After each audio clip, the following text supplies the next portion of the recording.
जय जगन्नाथ पिलाने आज देखा plus 3 second year third semester पे पिलाने पॉलिटिकल साइंस रो कोर्स 7 यूनिट 2 रु सिलेक्टेड लॉन्ग क्वेश्चन देखा पिलाने 100% एग्जाम रे आसबो जहाँ जहाँ सिलेबस रही से हिसाब से लॉन्ग क्वेश्चन अपलोड होची देखा जोमार मिस करबे ना एवं तासर जो मान की प्रथम थर पे यही चैनल टी विजिट करछन्ती ताहले सब्सक्राइब करको भूलिबे ना देखा selected long question discuss Hobbes views on human nature very very important question again कहूँ भेरी भेरी इंपोर्टेंट क्वेश्चन जोमार मिस करबे ना मनुष्यर बा मनुष्यर प्रकृति संबंध में हॉब्स को चिंताधारा आलोचना कर मनुष्य को मनुष्यर प्रकृति कौन अच्छी तांकर देखा कौन चाल चलन कौन और किपरि व्यवहार करुच्ची कौन लोक मान सहित करुच्ची लोक मान सहित किपरि व्यवहार करुच्ची समाज रे किपरि रोची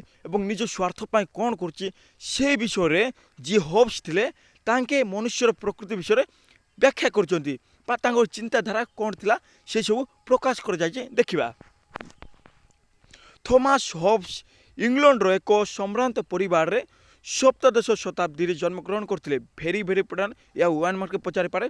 थॉमस हॉब्स तांकर ना पूरा ना होची थॉमस हॉब्स जे थिले तांके गोटी इंग्लैंड देश रे जणे थिले जन्मग्रहण करथिले इंग्लैंड देश रे जणे बा इंग्लैंड देश रे जन्मग्रहण करथिले गोटे सम्भ्रांत परिवार रे मीन्स गोटे बड़ परिवार रे किए जन्मग्रहण करथिले जे थिले थॉमस हॉब्स तांके जन्मग्रहण करथिले सप्तदश शताब्दी रे जन्मग्रहण करथिले केबे कहले सप्तदश शताब्दी रे तांके जन्मग्रहण करथिले के कहले थॉमस हॉब्स जे थिले तांके जन्मग्रहण करथिले इंग्लैंड रे संगठित गृह युद्ध द्वारा उत्पन्न हिंसा अमानविकता और आशातीत धन जीवन हानि द्वारा प्रभावित हो हॉब्स मनुष्य प्रकृति संबंध एक लज्जाजनक मतामत प्रदान कर बुझंतु कि जेथिले हॉब्स तांके गोटे इंग्लैंड देश से इंग्लैंड देश तांके देखिथिले जे गृह युद्ध मीन घरे घरे युद्ध होची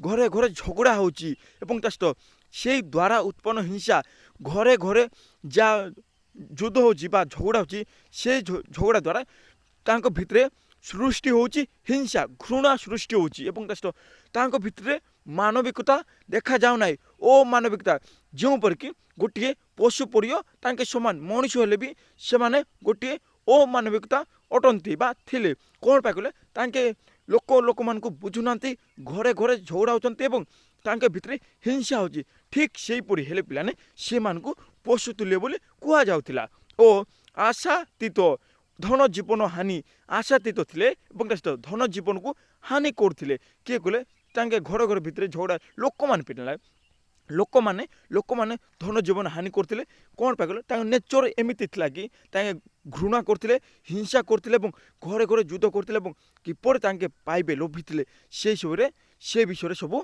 एठारे उल्लेख कर जाय देखिबा गोटे गोटे धन जीवन हानि द्वारा प्रभावित हो हॉब्स जे थिले किपर लोक मान धन जाथिला से सब हानि होगला ये सब प्रभावित करी जे थिले थॉमस हॉब्स तांके मनुष्यर प्रकृति संबंध में एक लज्जाजनक ताहा देखियो पिला जहाँ जहाँ घटिला से सब घटवा देखियो जे थिले थॉमस हॉब्स तांके गोटे मनुष्य जाची से मनुष्य जीवन गोटे लज्जाजनक जीवन बोली तांके मत प्रकाश करछन्ती लज्जा तांको पाखरे किछि लज्जा शर्म बोली नाई बोली तांके मत देइछन्ती बा मत प्रकाश करछन्ती। हॉब्स तांकरी आत्मजीवन रे उल्लेख करछन्ती हॉब्स जे थिले तांकरी जन जहाँ अच्छी आत्मजीवनी सी आत्मजीवन रे उल्लेख करछन्ती जे मो माँ देखो एठार बुझंती तांको माँ मीन्स हॉब्स को माँ एक समय दुईटी जमक सन्तान को जन्म देइथिला जमक मीन्स एठार बुझंतु पिलाने मु एवं भय ए दुईटी को बुझंतु एग्जाम्पल सहित जमक मीन्स गोटे हेले तांके जन्म ले एवं जन्म जस्ट हेबारु पिलाने तांके आ गोटे को जन्म करथिले काहाकु कोले आशंका भय बा आशंका भय थिला तांके मारबा तांको मारी देवार भय थिला मीन्स जो छरकी तांके थिले से समय तांके भाबिथिले लोकमान किपरि थिले तांकर नेचर किपरि थिला से सब देखि तांके कहिचंती जे मु एवं भय को जन्म करथिला तांके जन्म होइथिले एवं ता सहित भय भी तांको सहित जन्म नहीं थिला। इंग्लैंड देशर राजनैतिक पृष्ठभूमि ଦୋଦୁଲ୍ୟମାନ ସ୍ଥିତିରେ ସେ ମନୁଷ୍ୟର ପ୍ରକୃତି ସମ୍ବନ୍ଧରେ ଏକ ଯୁଗାନ୍ତକାରୀ ସିଦ୍ଧାନ୍ତ ପ୍ରଦାନ କରିଛନ୍ତି। ମିନ୍ସ ଏଠାରେ କୁହାଯାଉଛି ଇଂଲଣ୍ଡ ଦେଶରେ ବା ଯେଉଁ ଦେଶରେ ହବ୍ସ ଜନ୍ମଗ୍ରହଣ କରିଥିଲେ ସେହି ଦେଶରେ ରାଜନୈତିକ ପୃଷ୍ଠଭୂମିର ରାଜନୈତିକ ମିନ୍ସ ଯେଉଁମାନେ କି ଲୋକମାନେ ଶାସନ କରିବେ ତାଙ୍କର କିପରି ଅଛି, କିପରି ଭାବରେ ଶାସନ କରୁଛନ୍ତି ଲୋକମାନଙ୍କର ଉପରେ ରାଜନୈତିକ ପୃଷ୍ଠଭୂମି କ'ଣ ଅଛି, ସେହି ପୃଷ୍ଠଭୂମିରେ ଦୋଦୁଲ୍ୟମାନ ସ୍ଥିତିରେ ଦୋହଲୁଥିବା ସେହି ସବୁ ଦୋଦୁଲ୍ୟ ମିନ୍ସ ଦୋହଲୁଥିବା ସ୍ଥିତିରେ ସେ ଦେଖିଥିଲେ ଏବଂ ଦେଖିବା ଦ୍ୱାରା ସେ ମନୁଷ୍ୟର ପ୍ରକୃତି ସମ୍ବନ୍ଧରେ କ'ଣ ଘଟିଲା ଏବଂ ସେ ରାଜାମାନେ କିପରି ରାଜା ମିନ୍ସ ଯିଏକି ଶାସନ କରିଥାଏ ସେ କିପରି ଶାସନ କରୁଛି ସେସବୁ ଦେଖିକରି ମନୁଷ୍ୟର ପ୍ରକୃତି କ'ଣ ଅଛି ସେଇ ପ୍ରକୃତି ଦେଖିକରି ଯେ ଥିଲେ ହବ୍ସ ତାଙ୍କେ ଯୁଗାନ୍ତ ବା ବଞ୍ଚିବାର ଯୁଗାନ୍ତକାରୀ ମିନ୍ସ ସେଠାରେ ବୁଝନ୍ତୁ କି ତାଙ୍କେ ନିଜେ ଦେଖିକରି ତାଙ୍କେ ଲେଖିଛନ୍ତି ବୋଲି କୁହାଯାଉଛି। ଯୁଗାନ୍ତ ମିନ୍ସ ଏହା ଗୋଟେ ସବୁତ ଅଛି ବୋଲି କୁହାଯାଉଛି। ଯୁଗାନ୍ତକାରୀ ସିଦ୍ଧାନ୍ତ ପ୍ରଦାନ କରୁଛନ୍ତି ବା ଏହା ଜିନ୍ଦାଜାତା ସବୁତ ଯାକ କୁହାଯାଇଥାଏ ବା ତାଙ୍କେ ଦେଖିକରି ଏସବୁ କହିଛନ୍ତି ବୋଲି କୁହାଯାଉଛି। ନେକ୍ସଟ ଏବଂ ତା ସହିତ ଯେଉଁମାନେ ପିଲାମାନେ କି ଲଙ୍ଗ କୋଶ୍ଚିନ୍ ଲେଖୁଛନ୍ତି ଯଦି ବି ତାଙ୍କୁ ମନେ ରହୁନାହିଁ ତାହେଲେ କେମିତି ମନେ ରହିବ ପିଲାମାନେ? ଆପଣଙ୍କୁ ଭାବୁଛନ୍ତି କି ସାର୍ ଆମକୁ ଲଙ୍ଗ କୋଶ୍ଚିନ୍ ମନେ ରହୁନାହିଁ, ତାହେଲେ ପିଲାମାନେ ଏହା ହେଉଛି ବେଷ୍ଟ ତରିକା, କିଏ ବି କହିବେ ନାହିଁ। ଦେଖନ୍ତୁ ଯଦି ଆପଣଙ୍କୁ ଲଙ୍ଗ କୋଶ୍ଚିନ୍ ମନେ ରହୁନାହିଁ ତାହେଲେ ଏ ପଏଣ୍ଟରେ ପିଲାମାନେ ଦେଖନ୍ତୁ ଏ ଲଙ୍ଗ କୋଶ୍ଚିନ୍ରେ ମିନିମମ୍ 5ଟା ନା 6ଟା ପଏଣ୍ଟ ଥିବ। ମେନ୍ ପଏଣ୍ଟ ମାନେ କାହାକୁ କୁହାଯାଏ?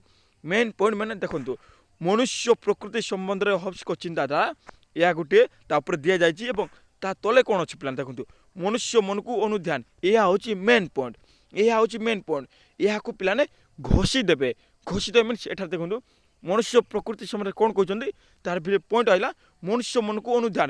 ତାଙ୍କେ ଅନୁଧ୍ୟାନ କରିଥିଲେ, ଅନୁଧ୍ୟାନ ଗୋଟେ ପଏଣ୍ଟ ହେଲା ପିଲାମାନେ ମେନ୍ ପଏଣ୍ଟ ମନୁଷ୍ୟ ମନକୁ ଅନୁଧ୍ୟାନ, ଏହାକୁ ଘୋଷି ଦେବେ ଏବଂ ଯାହା ଲେଖାଯାଇଛି ତା ବିଷୟରେ ତାହାକୁ ଘୋଷିବେ ନାହିଁ, ତାହାକୁ ନିଜ ଭାଷାରେ ୟୁଜ୍ କରିବେ। ଦେଖନ୍ତୁ ଏଠାରେ କହିଦେଉଛି ସରଳ ଭାଷାରେ ମନୁଷ୍ୟ ମନକୁ ଅନୁଧ୍ୟାନ ମିନ୍ସ ଯେ ଥିଲେ ହବ୍ସ ତାଙ୍କେ ଯାହା ଦେଖିଥିଲେ ମନୁଷ୍ୟର ପ୍ରକୃତି କ'ଣ ଅଛି, ବ୍ୟବହାର କ'ଣ ଅଛି, ଚାଲିଚଳନ କ'ଣ ଅଛି ଏବଂ କିପରି ହିଂସା ହେଉଛନ୍ତି, ନିଜ ଘର ଭିତରେ କିପରି ଝଗଡ଼ା ହେଉଛନ୍ତି ସେଇ ସବୁ ପିଲାମାନେ ଅନୁଧ୍ୟାନ କରିଥିଲେ ବୋଲି କୁହାଯାଉଛି। ସେଇ ମନୁଷ୍ୟ ମନକୁ ଅନୁଧ୍ୟାନ କରିଥିଲେ ବୋଲି କୁହାଯାଉଛି। କ'ଣ ମନୁଷ୍ୟ ଭିତରେ ତାର ମନ ଭିତରେ କ'ଣ ଅଛି ସେସବୁକୁ ଅନୁଧ୍ୟାନ କରିଥିଲେ। କିଏ କହିଲେ? ହବ୍ସ ଯେ ଥିଲେ ତାଙ୍କେ ଅନୁଧ୍ୟାନ କରିଥିଲେ। ତା ବିଷୟରେ ଲେଖିବେ ଦାର୍ଶନିକ ଦେଖିବା କ'ଣ ଲେଖାଯାଉଛି। ଦାର୍ଶନିକ ହବ୍ସ ମନୁଷ୍ୟର ପ୍ରକୃତି ସମ୍ବନ୍ଧରେ ଆଲୋଚନା କରିବା ସମୟରେ ପ୍ରଥମେ ମନୁଷ୍ୟର ମନକୁ ଅନୁଧ୍ୟାନ କରି ମନୁଷ୍ୟର ମନ କ'ଣ ଅଛି, ମନୁଷ୍ୟର ମନ କ'ଣ ଚାହୁଁଛି ସେଇ ସବୁରେ ଯିଏ ହବ୍ସ ଥିଲେ ତାଙ୍କେ ଚିନ୍ତା କରିଥିଲେ ବୋଲି କୁହାଯାଉଛି। ଅନୁଧ୍ୟାନ କରିଥିଲେ ମନୁଷ୍ୟର ମନ କ'ଣ ଏବଂ ସେ କେଉଁ ବାଟକୁ ଯାଉଛି ଏବଂ କ'ଣ କରିବା ପାଇଁ ଆଗ୍ରହ କରୁଛି ଏବଂ ଲୋକମାନଙ୍କ ଭିତରେ କାହିଁକି ଅହଙ୍କାର ହେଉଛି ଏବଂ କାହିଁକି ଶତ୍ରୁ ପାଲୁଟୁଛି ସେସବୁ ବିଷୟରେ ତାଙ୍କେ ଅନୁଧ୍ୟାନ କରିଥିଲେ। ମନୁଷ୍ୟ ମନରେ କ'ଣ ପ୍ରକୃତରେ କ'ଣ ଚାଲିଛି ବୋଲି ସେସବୁ ଅଧ୍ୟୟନ କରିଥିଲେ ବୋଲି କୁହାଯାଉଛି। ତାକୁ ଏକ ବୁଦ୍ଧିମାନ ବ୍ୟକ୍ତି ରୂପେ ଗ୍ରହଣ କରିନାହାନ୍ତି। ତାକୁ ମିନ୍ସ ଦେଖନ୍ତୁ ଏଠାରେ ବୁଝାଯାଉଛି ପ୍ରଥମେ ମନୁଷ୍ୟର ମନକୁ ଅନୁଧ୍ୟାନ କରି ତାକୁ ଯିଏମାନେ ମନୁଷ୍ୟ ଥିବେ ତାଙ୍କର ମନକୁ ଅଧ୍ୟୟନ କଲେ ଏବଂ ଅଧ୍ୟୟନ କରିବା ଦ୍ୱାରା ସେମାନଙ୍କୁ ବୁଦ୍ଧିମାନ ମିନ୍ସ ଇଣ୍ଟେଲିଜେଣ୍ଟ ଭାବେ ବା ଇଣ୍ଟେଲିଜେଣ୍ଟ ରୂପେ ଦେଖିନାହାନ୍ତି ବୋଲି କୁହାଯାଉଛି। ଯିଏ ଥିଲେ ହବ୍ସ ତାଙ୍କେ ଗୋଟେ ଇଣ୍ଟେଲିଜେଣ୍ଟ ବ୍ୟକ୍ତି ଭାବେ ଦେଖିନାହାନ୍ତି ବୋଲି କୁହାଯାଉଛି।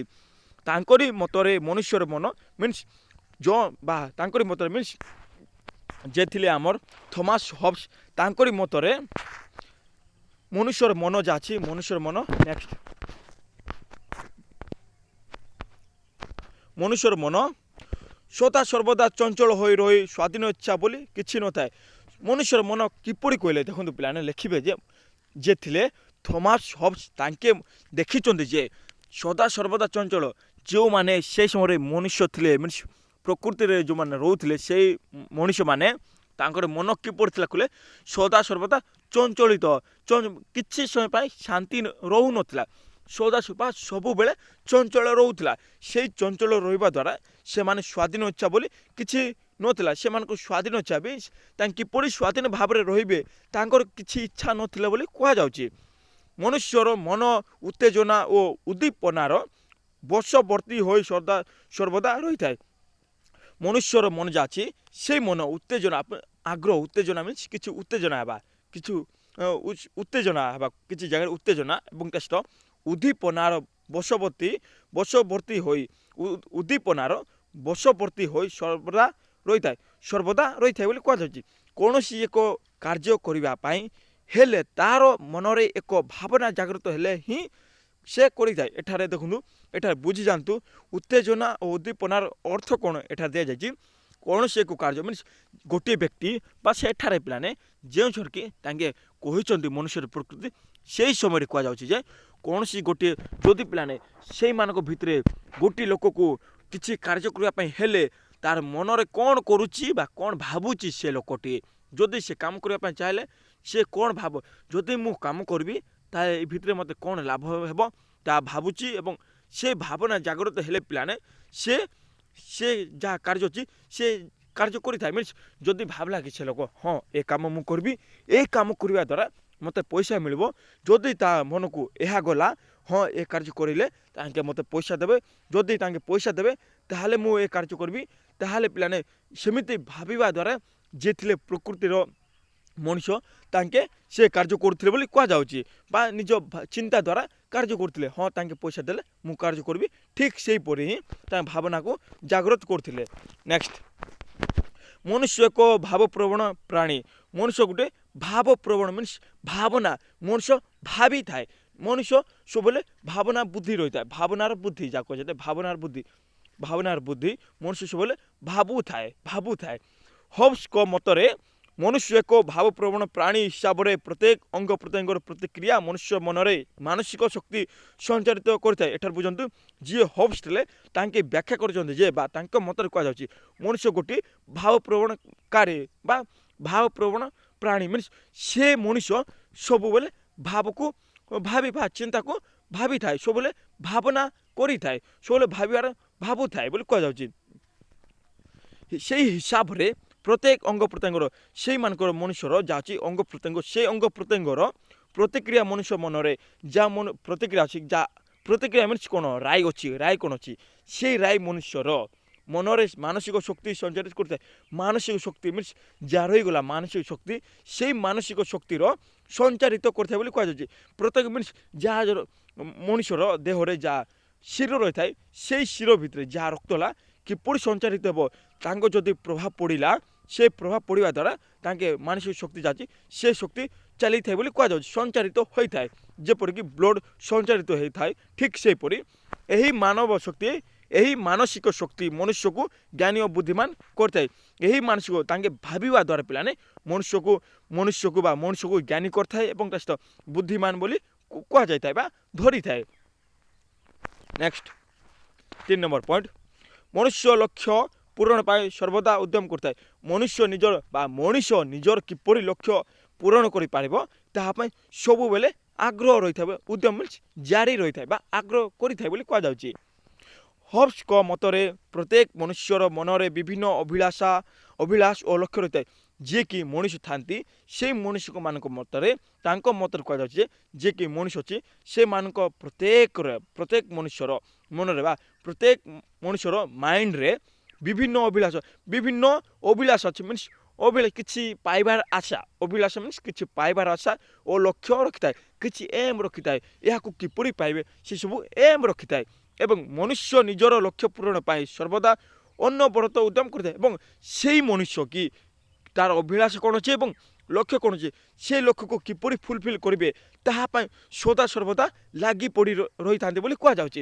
ଯାହାକି ମନୁଷ୍ୟକୁ ଆନନ୍ଦ ଓ କଷ୍ଟକର ଅନୁଭବ ପ୍ରଦାନ କରିଥାଏ ଏବଂ ଯାହାକୁ କି ଯିଏ ମଣିଷ ଥାନ୍ତି ମିନ୍ସ ଯିଏ ଥିଲେ ହବ୍ସ ତାଙ୍କେ କହିଛନ୍ତି ଯେ ଯିଏକି ମଣିଷ ଥାନ୍ତି ସେ ମନୁଷ୍ୟକୁ ଆନନ୍ଦ ବା ହାପି ଦେଇଥାଏ ଏବଂ କିଛି କଷ୍ଟ ଦେଇଥାଏ, କିଛି ଦୁଃଖ ଦେଇଥାଏ, ସେଇ ଦୁଃଖ ଅନୁଭବ ପ୍ରଦାନ କରିଥାଏ। ମିନ୍ସ ଯାହାକି ରହିଲା ତାଙ୍କର ମନ, ସେଇ ମନ ଦ୍ୱାରା କିଛି ଲକ୍ଷ୍ୟ ପାଇବେ ଏବଂ କିଛି ହାପି ମିଳିବ ଏବଂ ତା ସହିତ କଷ୍ଟ ବି ମିଳିବ, ସେଇ ଅନୁଭବ ପ୍ରଦାନ କରିଥାଏ ବୋଲି କୁହାଯାଉଛି। ଏବଂ ଏହି ଆନନ୍ଦ ମନୁଷ୍ୟ ମନରେ ଶ୍ରଦ୍ଧା ଭାବ ସୃଷ୍ଟି କରାଇ କିଛି ଦ୍ରବ୍ୟ ହାସଲ କରିବାର ଆକାଂକ୍ଷା ସୃଷ୍ଟି କରିଥାଏ। ଏହି ଦ୍ରବ୍ୟ ମିନ୍ସ ଏହି ଆନନ୍ଦ ମନୁଷ୍ୟ ମନର ସଦାସର୍ବଦା ସୃଷ୍ଟି କରାଏ, ଯାହା ମଣିଷମାନଙ୍କର ଭିତରେ ଆନନ୍ଦ ଅଛି ବା ପ୍ଲେଜର ଅଛି, ସେ ପ୍ଲେଜରକୁ ସଦାସର୍ବଦା ସୃଷ୍ଟି କରିବା ପାଇଁ ଜାଗ୍ରତ କରାଇ କିଛି ଦ୍ରବ୍ୟ ହାସଲ, କିଛି ପାଇବାର, ଦ୍ରବ୍ୟ ମିନ୍ସ କିଛି ପାଇବା ସେ ମଣିଷ ଯାହା ଭାବିଥାଏ ସେ କିଛି ପାଇବାର ଆକାଂକ୍ଷା ଆଶା ରଖିଥାଏ। ଆକାଂକ୍ଷା ମିନ୍ସ ଆଶା ସୃଷ୍ଟି କରିଥାଏ, ପାଇବାର ଆଶା ସୃଷ୍ଟି କରିଥାଏ, ଆକାଂକ୍ଷା କିଛି ପାଇବାର ସୃଷ୍ଟି କରିଥାଏ ବା ଆଶା ରଖିଥାଏ। ଯାହାକି ପରବର୍ତ୍ତୀ ସମୟରେ ମନୁଷ୍ୟକୁ ଭୟ ବିପଦ ଆଶଙ୍କା ଆଦିରୁ ଦୂରେଇ ରହିବା ପାଇଁ ପରାମର୍ଶ ଦେଇଥାଏ ଏବଂ ଯାହାକି ଫ୍ୟୁଚର ସମୟରେ ବା ପରବର୍ତ୍ତୀ ସମୟରେ ପିଲାମାନେ ଯେଉଁ ସମୟକି ଆସିବ ଆଗାମୀରେ ସେହି ସମୟରେ ମଣିଷମାନଙ୍କୁ ଭୟ ଜାଗ୍ରତ କରିବ ଏବଂ ତା ବିପଦ ବି ଆସିବ ଏବଂ ତା ସହିତ ଆଶଙ୍କା କ'ଣ ପଡ଼ିଲା ସେଇ ଆଶଙ୍କା ଆଦିରୁ ଦୂରେଇ ରହିବା ପାଇଁ ପରାମର୍ଶ ଦେଇଥାଏ। କେଉଁଠାରୁ କହିଲେ ଭୟ ବିପଦ ଆଶଙ୍କା ଏହିସବୁ ପିଲାମାନେ ସବୁକୁ ଦୂରେଇ ରଖିବା ପାଇଁ ପରାମର୍ଶ ଦେଇଥାଏ। ଯାହା ସବୁ ଭାବନା ରହିଥାଏ ସେଇ ଭାବନା ସବୁ ଏସବୁ ବିପଦରୁ ଦୂରେଇ ରଖିବା ପାଇଁ ପରାମର୍ଶ ଦେଇଥାଏ ବା ମାଇଣ୍ଡ କହିଥାଏ କି ଏସବୁ ଦୂରେଇ ରୁହ ବୋଲି ଏସବୁରୁ। ନେକ୍ସଟ, ମନୁଷ୍ୟ ମନର ଲାଳସା ଓ କାମନାରୁ ଆକର୍ଷଣ ସୃଷ୍ଟି। ମଣିଷର ମନର କ'ଣ ଅଛି, କ'ଣ ପାଇବାର ଲାଳସା, କ'ଣ ପାଇବାର ସେ ଚାହୁଁଛି ଏବଂ କାମନାରୁ ଆକର୍ଷଣ କ'ଣ କାମ କରିବାର ଆକର୍ଷଣ କରୁଛି, ସେ କେଉଁ ଉପରେ ଯାଉଛି, ସେ କିପରି ଦେଖୁଛି ଏବଂ ଲୋକମାନଙ୍କୁ କିପରି ଦେଖୁଛି ଏବଂ କିପରି ଆକର୍ଷିତ ହେଉଛି ଏବଂ କ'ଣ ଦେଖିକରି ସେ ଆକର୍ଷଣ ହେଉଛି, କ'ଣ ଦ୍ରବ୍ୟ ଦେଖିକରି ସେ ଆକର୍ଷଣ ହେଉଛି ସେ ବିଷୟରେ ଦିଆଯାଇଛି ଦେଖିବା। ହୋବ୍ସଙ୍କ ମତରେ କୁହାଯାଉଛି ଯେ ମନୁଷ୍ୟର କ୍ଷମତାର ଲାଳସା ଯାହା ପାଇବାର ଲାଳସା ଯେଉଁ କୁହାଯାଇଥାଏ ସେଇ ପାଇବାର ଲାଳସା କୌଣସି ଦ୍ରବ୍ୟର ସଂସ୍ପର୍ଶରେ ଆସିଲେ, କୌଣସି ଯଦି ଦ୍ରବ୍ୟ ଆସିଲା ସେଇ ଦ୍ରବ୍ୟର ସଂସ୍ପର୍ଶରେ ଆସିଲେ ପିଲାମାନେ ତାହାର ଦେହ ଓ ମନରେ ଶିହରଣ ସୃଷ୍ଟି କରିଥାଏ। ଶିହରଣ ମିନ୍ସ ଯାହାକୁ ଏକ୍ଜାମ୍ପଲ୍ ସହିତ ବୁଝେଇବି, ଶିହରଣ ଏଠାରେ ବୁଝନ୍ତୁ କି ଦେହ ମନରେ ଯାହା ଅଛି ସେ ମନରେ ଶିହରଣ ସୃଷ୍ଟି କରିଥାଏ। ମିନ୍ସ ଦେହ ଯାହା ଥିବ ପିଲାମାନେ ଫର୍ ଏକ୍ଜାମ୍ପଲ୍ ସହିତ ଦେଖ ବୁଝନ୍ତୁ, ଏଠାରେ ଦେହ ଯାହା ରହିଲା ସେ ଦେହରେ ପିଲାମାନେ ଯାହା ଚୁଟି ରହିଥାଏ ସେ କିପରି ସୃଷ୍ଟି ବା କିଛି ଡରିଗଲେ ବା କିଛି ପାଇବାର ରହିଲେ ସେ ଚୁଟି ଦେଖନ୍ତୁ ବେଳେବେଳେ ନିଜେ ପୁରା ଉଠିଯିବ। ଠିକ୍ ସେହିପରି କୁହାଯାଉଛି ଦେହ ଓ ମନରେ ଶିହରଣ ସୃଷ୍ଟି କରିଥାଏ ବୋଲି କୁହାଯାଉଛି।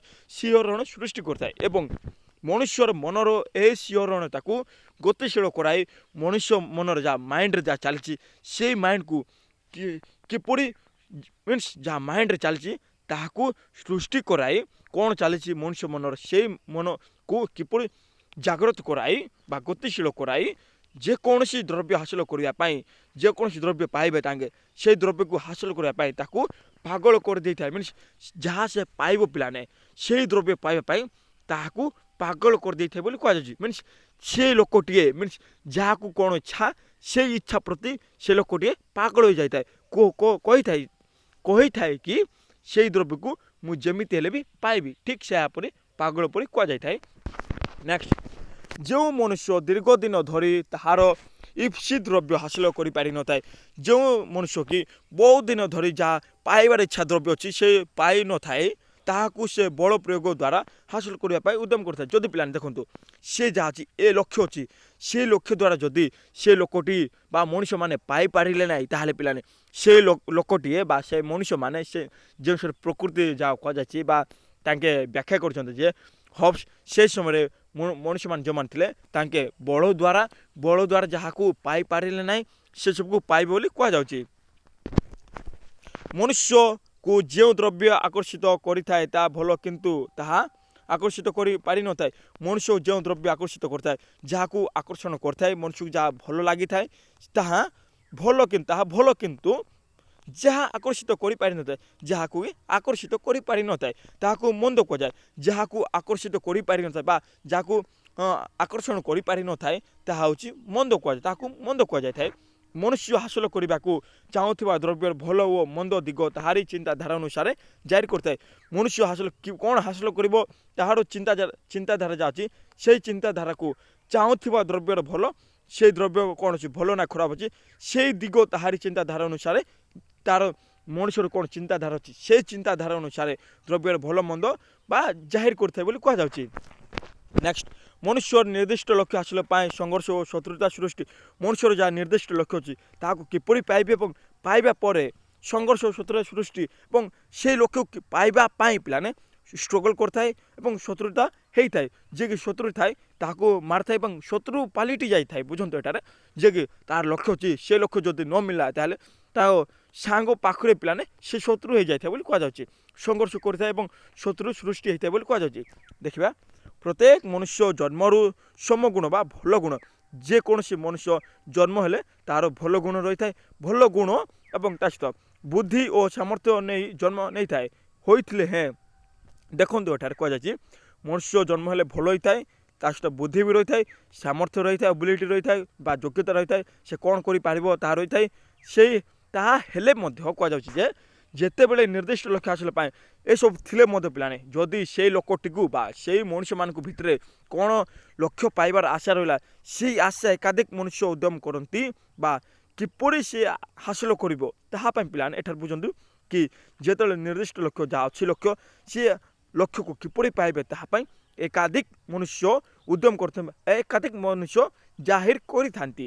ସେତେବେଳେ ମନୁଷ୍ୟ ମଧ୍ୟରେ ସେତେବେଳେ ମନୁଷ୍ୟ ବା ମଣିଷ ମଧ୍ୟରେ ସଂଘର୍ଷ ସୃଷ୍ଟି ହୋଇଥାଏ। ମିନ୍ସ ସେଠାରେ ବୁଝନ୍ତୁ, ଦେଖନ୍ତୁ ଗୋଟେ ଏକ୍ଜାମ୍ପଲ୍ ଦେବି। ଦେଖନ୍ତୁ ଗୋଟିଏ ରନିଂ ରେସ୍ରେ କେତେ ଜଣ ରହିଥାନ୍ତି, ଠିକ୍ ସେହିପରି ଜଣେ ଭାବ କି ମୋର ଏମ୍ ହେଲା କି ମୁଁ ପ୍ରଥମ ଆସିବି, ସେ ରନିଂରେ ମୁଁ ପ୍ରଥମ ଆସିବି। ଠିକ୍ ସେହିପରି ପିଲାମାନେ ଠିକ୍ ସେହିପରି ତାଙ୍କେ ଷ୍ଟ୍ରଗଲ୍ କରିଥାନ୍ତି, ସଂଘର୍ଷ କରିଥାନ୍ତି ବୋଲି କୁହାଯାଉଛି। ସେଇମାନେ ଯେଉଁମାନେ ଲକ୍ଷ୍ୟ ପାଇବା ପାଇଁ ଆଗେଇ ଥାନ୍ତି ସେଇ ମଣିଷମାନଙ୍କ ଭିତରେ ସଂଘର୍ଷ ସୃଷ୍ଟି ହୋଇଥାଏ ବୋଲି କୁହାଯାଉଛି। ମଣିଷମାନଙ୍କ ଭିତରେ ଏହି ସଂଘର୍ଷରୁ ଶତ୍ରୁତା, ସେଇ ସଂଘର୍ଷ ପିଲାମାନେ ଶତ୍ରୁ ବି ପାଲଟିଯିବ, ଶତ୍ରୁ ବି ହେଇଯିବ ସେ, ଏବଂ ତା ସହିତ ଘୃଣା କରିବ। କେତେବେଳେ କରିବ କହିଲେ ପିଲାମାନେ ଦେଖନ୍ତୁ, ଶତ୍ରୁ ପାଲଟିବ ମିନ୍ସ ଯିଏକି ସେତେବେଳେ ହାରିଯିବ ସେ ବ୍ୟକ୍ତିଟିଏ ବା ସେତେବେଳେ ଯାହା ପାଇବାର ଥିବ ସେ ପାଇବ ନାହିଁ, ତାହେଲେ ସେଇ ଲୋକଟି ଆଉ ଗୋଟିଏ ବ୍ୟକ୍ତିକୁ ଶତ୍ରୁ ଭାବରେ ଦେଖିବ ଏବଂ ସେଇ ଲୋକଟିଏ ଆଉ ଗୋଟିଏ ଲୋକକୁ ବା ଘୃଣା କରିବ, ତାର ମନ ବି ଦେଖିବା ପାଇଁ ଚାହିଁବ ନାହିଁ ବା ତାର ମୁହଁ ବି ଦେଖିବା ପାଇଁ ଚାହିଁବ ନାହିଁ। ତାହା କୁହାଯାଉଛି, ତାହା ଜନ୍ମ ନେଇଥାଏ ବୋଲି କୁହାଯାଉଛି। ମନୁଷ୍ୟ ମଧ୍ୟରେ ଯଶ ଓ ଅବିଶ୍ୱାସ ଓ ମନୁଷ୍ୟ ମନରେ ଯଶ ଓ ତା ସହିତ ବିଶ୍ୱାସ ନାହିଁ ଏବଂ ତା ସହିତ ଯଶ ଓ ପ୍ରତିଯୋଗିତା ପାଇଁ ଶତ୍ରୁ ଭାବର ଜାଗରିତ ହୋଇଥାଏ। ପ୍ରତିଯୋଗିତା ପାଇଁ ବା କମ୍ପିଟିସନ୍ ପାଇଁ ଶତ୍ରୁ ଭାବ ସୃଷ୍ଟି ହୋଇଥାଏ ବୋଲି କୁହାଯାଉଛି। ସରିଲା, ଟିକେ ଅଛି। ମନୁଷ୍ୟର ଗୋଟିଏ ଇଚ୍ଛା ପୂରଣ ହେବା ପରେ ଅନ୍ୟ ଗୋଟିଏ ଇଚ୍ଛା ସେ ସ୍ଥାନ ମାଡ଼ି ବସେ। ମିନ୍ସ ଯଦି ପିଲାମାନେ ମଣିଷର ଗୋଟିଏ ଇଚ୍ଛା ଯଦି ପୂରଣ ହୋଇଗଲା ତାହେଲେ ସେ ଆଉ ଗୋଟିଏ, ଦେଖନ୍ତୁ ଏକ୍ଜାମ୍ପଲ୍ ସହିତ ବୁଝନ୍ତୁ, ଯଦି ମଣିଷକୁ ବାଇକ୍ ଦରକାର ଥିବ, ଆଶା ଥିବ, ସେ ବାଇକ୍ ପାଇସାରିଲା ପରେ ନାଇଁ ମୋତେ ଏଇଟା ଦରକାର ନାହିଁ, ମୁଁ କାର୍ରେ ମୁଁ ଲୋଭ କରିବି, ମୁଁ କାର୍କୁ ଯେମିତି ହେଲେ ପାଇବି। ତାହା ପିଲାମାନେ ଗୋଟିଏ ପରେ ଇଚ୍ଛା ଚାଲିଥାଏ ବା ଗୋଟିଏ ପରେ ଗୋଟିଏ ଇଚ୍ଛା ଯାହା ଅଛି ସେ ଇଚ୍ଛା ଆଉ ଆଗକୁ ଚାଲିଥାଏ ବୋଲି କୁହାଯାଉଛି। ଏବଂ ଏହା ଅନବରତା ଭାବେ ମନୁଷ୍ୟ ମନରେ ହାସଲ କରିବା ପାଇଁ ଲାଗିଥାଏ। ଏହାକୁ କିପରି ଭାବରେ ହାସଲ କରିବେ ତାହା ପାଇଁ ସେଇ ମଣିଷ ଭିତରେ ମାଇଣ୍ଡରେ ସବୁବେଳେ ଚାଲିଥାଏ ବୋଲି କୁହାଯାଉଛି। ଯାହାକି ମନୁଷ୍ୟ ମଧ୍ୟରେ ସ୍ୱାର୍ଥପର, ଯାହାକି ପିଲାମାନେ ମନୁଷ୍ୟ ମଧ୍ୟରେ ବା ସ୍ୱାର୍ଥ, ନିଜର ଉନ୍ନତି କିପରି ଚାହିଁବ ତାହା ପାଇଁ ଦେଖିଥାଏ। ଅହଙ୍କାରୀ, ତାଙ୍କ ଭିତରେ ଅହଙ୍କାରୀ ପାଲଟି ଯିବ, କିପରି ତାହାକୁ ପାଇବି, ତାହା ପାଇବା ପାଇଁ ତାଙ୍କେ କିପରି ପାଇବେ ପିଲାମାନେ ଦେଖନ୍ତୁ, ଏଟାର ଏକ୍ଜାମ୍ପଲ୍ ସହିତ ବୁଝନ୍ତୁ। ଯଦି ପିଲାମାନେ ସେଇ ସ୍ୱାର୍ଥ ବା ଯାହା ସବୁ ଲକ୍ଷ୍ୟ ଅଛି ସେଇ ସବୁ ଲକ୍ଷ୍ୟ ପାଇଁ ପିଲାମାନେ ଘରେ ବି ଶତ୍ରୁ ହେଇଯାଆନ୍ତି, ଘରେ ବି ଶତ୍ରୁ ପାଲଟି ଯାଆନ୍ତି। ଦେଖନ୍ତୁ ଯଦି ଘରେ କହିବେ କି ମୋତେ ଗାଡ଼ି ଦରକାର, ପଇସା ନଥିବ, ଗାଡ଼ି ଦରକାର କଲେ ସେଇ ପିଲାଟି ତାଙ୍କ ପ୍ରତି ଶତ୍ରୁ ହେଇଯିବ। ମିନ୍ସ ତାକୁ ଆଉ ଭଲରେ ରେସପେକ୍ଟ ଦେବ ନାହିଁ ଘରେ, କହୁଛି କି କ'ଣ ପାଇଁ କଲେ ତାର ସ୍ୱାର୍ଥ କ'ଣ ହେଲା ସେ ବାଇକ୍ଟି ପାଇବା ପାଇଁ।